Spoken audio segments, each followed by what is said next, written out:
Well, hello boys and girls and anybody else. This morning I just thought I'd have a little funny one rather than... I seem to have got a bit serious and a bit hoedown. It's a policey one. It's just an incident that happened one week. We just got a new patrol car. It's four-wheel drive, beautiful beast, the Honda, the CR, whatever it is, or CV. It just come out. I went back a couple of years now, and we went out on patrol. And as was, I'd go out occasionally with the lads. So today there was the sergeant and the constable in the car. I rode shotgun, just sitting there watching and sort of pointing things out and saying, well, you can do that later. Yeah, I'll look and put a couple of tickets on that one later, and that sort of thing, as you do, just to gee them up. And we suddenly saw a car go past, no lights, and one of these little boy racer ones that had been heavily modified. Now heavily modified is out of order, but so I said, well, let's swing around and just have a look at it. You know, my decision was that if it was roadworthy and it was sensibly done, I didn't bat up much of an eyelid. It's only these people who lowered the suspension by dropping all the gas out of the suspension on the little metros and things like that I objected to. The idiot modifications. So it's reversed into a drive to turn round. Wallop. Rear passenger door, driver's side, stoved in. Well, I didn't say much. Accidents happen. Got back to the parish hall,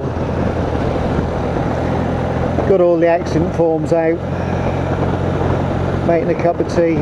That was it. I had to have a chunter, because I was going to have to fill in a number of accident forms. And then I had to arrange for it to go to the garage and a replacement car. It was just hassle. I didn't really want, because I was going on holiday shortly, and so I had a right niggle hand. Not a moan, a niggle, you know what I'm talking about. And of course everyone else was pulling his leg and giving him some real grief. So worked through that, got it all done. And following month, I think it was, we got the car back. Those two were out on patrol again, so I said, well, all right, I'm coming with you. I'll tell you what, I'm going to drive tonight, just so that, you know, it was part of the mickey taking. I don't care whether he drove or not, it's just part of the mickey taking. Halfway through the evening we got a shout to do a containment. There was a guy with a knife, got his wife by the throat. They were trying to talk him down. They also got a shotgun, and they wanted somebody to contain the perimeter just in case he did something silly, got out a back window and managed to get away. So we're behind the house, parked in a driveway to an old farmhouse, and we're listening and we're waiting. Stand down. He'd handed himself in. So a relief. Put it in first, pull forward. Granite post, passenger side.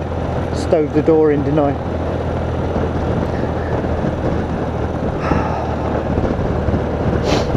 Can you imagine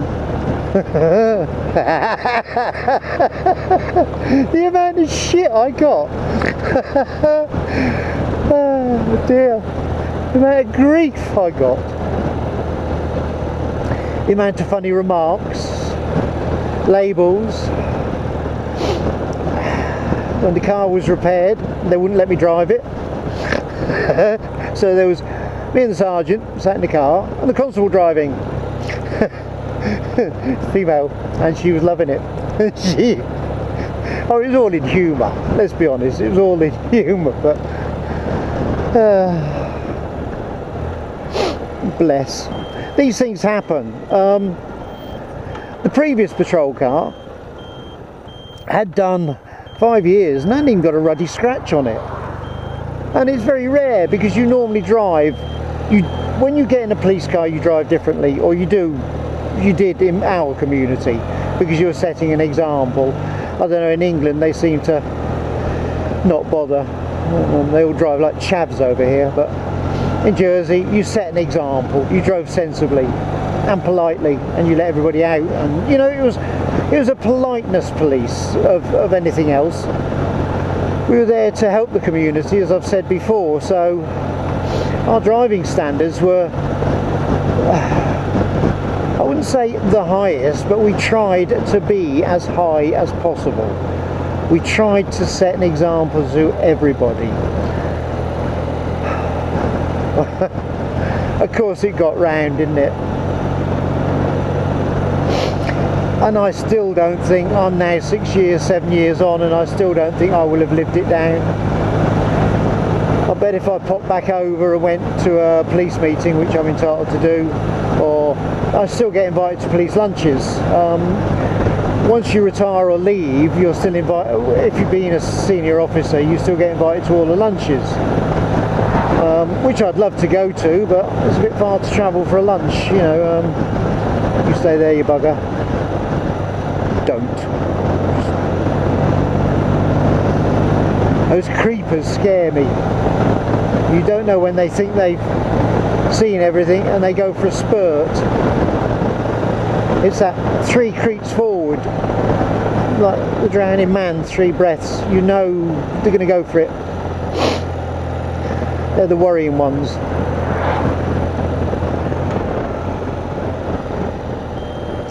So anyway, I never lived it down.